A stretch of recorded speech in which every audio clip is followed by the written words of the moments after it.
l'Institut d'administration publique de Québec présente les finalistes pour le prix Gestion des ressources humaines. Finalistes, CHU de Québec, Université Laval. Réalisation, Centre de services en ressources humaines. En octobre 2016, le CHU de Québec, Université Laval, a mis en place un centre de services en ressources humaines dont l'objectif est de faciliter l'accès à nos services pour une expérience employée positive. Quand on a développé le portail web, on s'est questionné. On a toujours tendance à utiliser notre langage très technique. Ce qu'on a fait, c'est qu'on a développé le portail pour eux, donc on a pris leur langage pour faciliter leur compréhension. Les employés apprécient beaucoup parce que maintenant, ils sont autonomes, ils trouvent facilement leur information et rapidement. Avec seulement une équipe de 114 employés, la DRH réussit à mieux répondre aux besoins des employés et des cadres au nombre de 14 000 répartis dans tout l'Est du Québec. Le centre de service nous a permis de rejoindre tous les employés du CHU de Québec plus facilement, que ce soit par le portail ou encore via le téléphone unique. Donc, qu'ils soient physiquement aux Îles-de-la-Madeleine, à Québec ou encore dans la grande région de Charlevoix. Le centre de services en ressources humaines a reçu un vif intérêt des autres établissements du réseau de la santé et des services sociaux parce qu'il est performant, moderne et transposable.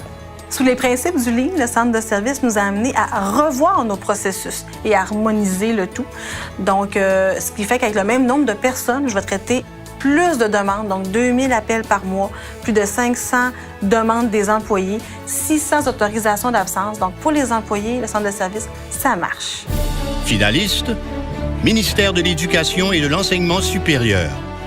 Réalisation, Plan de gestion des ressources humaines.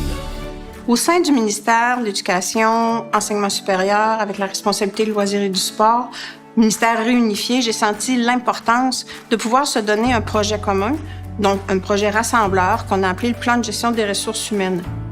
Plusieurs activités ont permis de dynamiser la vie ministérielle. La tenue de 22 sessions d'accueil ministériel, les rencontres midi, le pique-nique du ministère, les ateliers de mobilisation des équipes inspirés des valeurs du PGRH.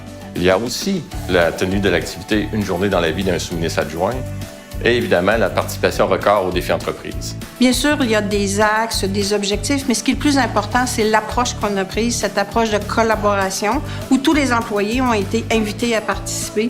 Nous sommes le PGRH!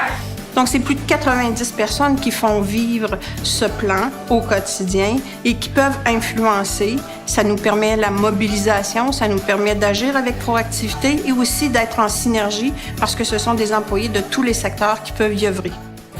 Finaliste, Société de l'assurance automobile du Québec.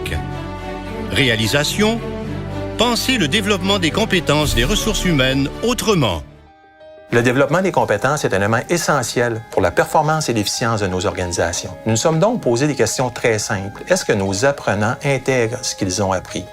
Est-ce que nos formations tiennent compte de leur vécu, des attitudes et du comportement attendus?